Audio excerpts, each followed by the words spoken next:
नमस्कार, जय जिजाऊ, जय शिवराय, जय शंभूराजे. तर आज मला एवढा लांबून वानवळा आलाय ना, तुम्ही पण हँग व्हाल. तो म्हणजे कुठनं, तर कोकणातनं वानवळा आलाय. तो म्हणजे काय हे बघू शकता. ओले कांजी, काजी काजी म्हणजे काजू बर का. आता कांजी का काजी जाऊ द्या, ते कन्फ्युजन झाले. पण हे ओले काजू आहेत, ह्याची आज मी भाजी बनवणार आहे मस्तपैकी. मला ह्या सगळ्या भाज्या मला काकाने शिकवल्या होत्या माझ्या. तर आता थोडासा विसर पडलाय, खूप दिवसांनंतर ओल्या काजूची भाजी करते. तर चला मी तुम्हाला दाखवते. तर इकडे बघू शकता, असा मी मसाला बनवून घेतलाय. आता तो फिल्टरमुळे तो व्हाईट व्हाईट दिसतोय, तो खरं तर रेड आहे असा छानसा. तर ठीक आहे, इट्स ओके. तर अशा आता मी हे काजू टाकणार आहे. आई तिकडे सोलायचं काम चाललंय, ते पण दाखवते. हे बघा, आईने असे सोलून घेतलेत छानसे, असे सुट्टे करून घेतलेत. ह्याला आधी एक कवच होतं, ते काढायचं चाललंय आईचं. आता हे बघा, हे कवच काढते अशी आई.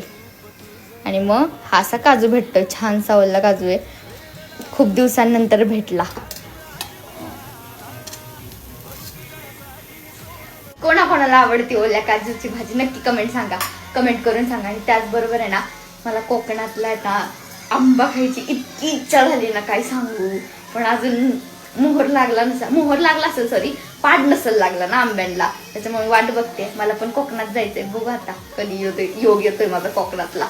तर आता करते मी ओल्या काजूची भाजी, नाहीतर व्हिडिओच्या नादात मी बोलणी खायला आता आईची, बाकी काय खायचं नाही.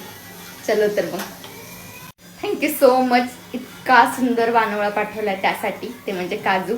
आता थँक्यू सो मच. कोणाला तो कळून गेला असेल तर खरंच थँक्यू सो मच. आणि वानवळा म्हणजे काय, आपण शेतकरी आहे ना, आपण एकमेकांना वानवळा तर देतोच. तर चला आता पटकन भाजी बनवते, या जेवायला मग.